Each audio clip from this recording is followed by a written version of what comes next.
ஆமா பிளாக்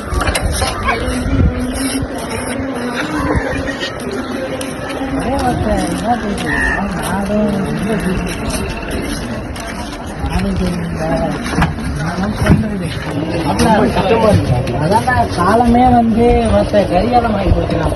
என்ன சொல்றது, பொண்ணுங்க எல்லாம் வந்து பொண்ணுங்களை இது பண்ணிட்டு இருக்கானோடா. நம்ம நாடே வந்து சாபக்கேடு நன்மை போயிடுச்சு. என்ன பண்றதுன்னே தெரியல. ஏன்டா நமக்கு இது தேவை வேலை?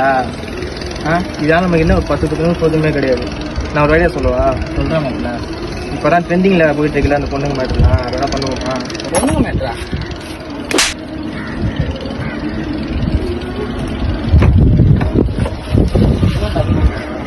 நல்லா தான் நம்ம கூட சேர்ந்துட்டு நல்லது தான் பண்ணிட்டு இருந்தான். ஏன் இவனுக்கு இந்த மாதிரி கீழ்த்தனமான புத்தி வந்துச்சுன்னு தெரியல.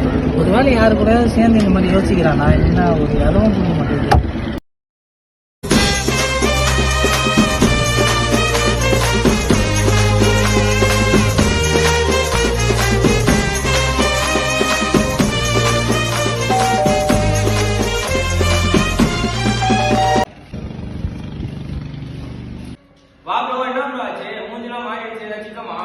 ஆமா ப்ரோ, சிக்கன் தான் என்னோட கஷ்டம். தலைவர் கல்ல போடுறா பார்த்தோம். என்ன ப்ரோ மத்தாய் பண்ணுமா? அதெல்லாம் வேணாம் ப்ரோ, நான் சொல்லும் போது அவனை செஞ்சா போகணும். யாரு ப்ரோ ஒன்னே அடிச்சது? வேற யாருக்கு சீக்கிரம் தோசை தான் ப்ரோ. இருந்தாலும் அவனை விட கொடுப்பான். ஓ அவனா? அவன் கொஞ்சம் துடிப்பா தான் சுத்திட்டு இருந்தான். ஒரு நாள் அவனை செய்யணும். விஷயம் பெருசா மாதிரி தெரியுது. அண்ணன்ட்ட போமா? அண்ணன்ட்ட போனாதான் காட்டாது.